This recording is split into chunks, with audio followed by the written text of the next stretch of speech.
ప్రభు నందు ప్రియులారా, ప్రభు నామమున మీకు వందనములు. ఈరోజు ఆరాధనకు సహకరంగా యెషయా గ్రంథము 53వ అధ్యాయము 10వ వచనము. అతని నలగొట్టుటకు యెహోవాకు ఇష్టమాయెను, ఆయన అతనికి వ్యాధి కలగజేసెను. గమనించండి ప్రియులారా, ఇక్కడ మనకు ఆరాధనకు సహకరంగా 3 తలంపులను మనము గమనిద్దాం. 1, యెహోవాకు ఇష్టమాయెను. ఇది ఇష్టము అనగా ఆయన చిత్తము. ఏది ఇష్టము అనగా క్రీస్తు యొక్క మరణము పొందుటయే దేవునికి ఇష్టం. మత్తయి సువార్త 3వ అధ్యాయము 17వ వచనాన్ని గమనిస్తే, ఇదిగో ఈయనే నా ప్రియకుమారుడు, ఈయన యందు నేను ఆనందించుతూ ఉన్నానని ఒక శబ్దం ఆకాశం నుండి వచ్చెను. గమనించండి ప్రియులారా, తాను ఎంతగానో ప్రేమించుతూ ఉన్నటువంటి ప్రియకుమారుడైన ప్రభు అయిన యేసుక్రీస్తు మరణించుట ఆయనకు ఇష్టమాయెను. ప్రభువు కూడా ఆయన శిలువకు అప్పగింపబడక మునుపు ఆయన ఈ విధముగా ప్రార్థన చేశాను.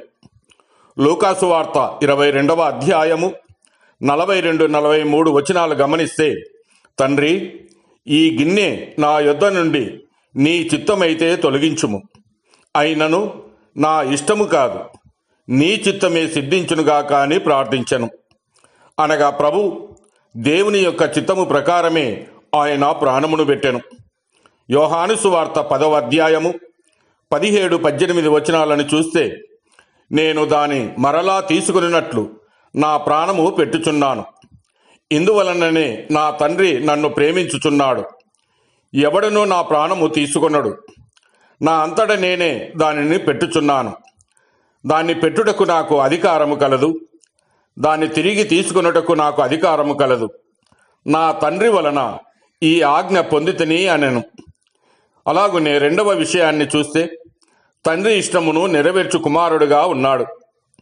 యోహాను సువార్త 8వ అధ్యాయము 29వ వచనములో, ఆయనకిష్టమైన కార్యము నేను ఎల్లప్పుడూ చేయుదును గనుక ఆయన నన్ను ఒంటిగా విడిచిపెట్టలేదని సెలవిస్తూ ఉన్నాడు. యోహాను సువార్త 6వ అధ్యాయం 38వ వచనములో, నా ఇష్టమును నెరవేర్చుకొనుటకు నేను రాలేదు, నన్ను పంపిన వాని చిత్తము నెరవేర్చుటకే పరలోకము నుండి దిగి వచ్చిదనని సెలవిస్తూ ఉన్నాడు.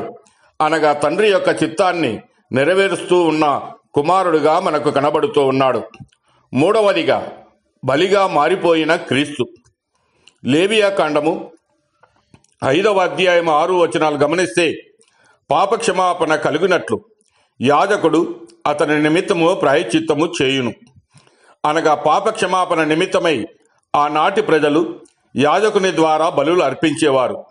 కానీ మన ప్రధాన యాజకుడైన మన ప్రభు అయిన యేసుక్రీస్తు మన అందరి కొరకు ఆయనే బలిగా అర్పించుకొనెను.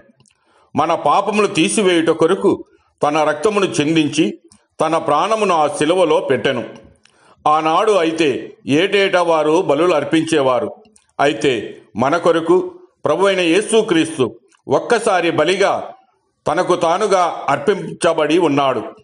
ఆయన మన పాపముల నిమిత్తమై మనలను నరకము నుంచి, శాపము నుంచి విడిపించడానికి ఆయన రక్తమును ఇచ్చాడు. తన ప్రాణమును పెట్టి సమాధి చేయబడి మృత్యుంజయుడిగా తిరిగి లేచినందువలన మనకు ఉచితముగా రక్షణ దయచేయబడి ఉన్నది.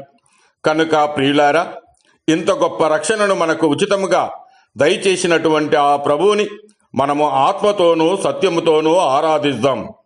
దేవుడు మిమ్మల్ని దీవించి ఆశీర్వదించునుగాక.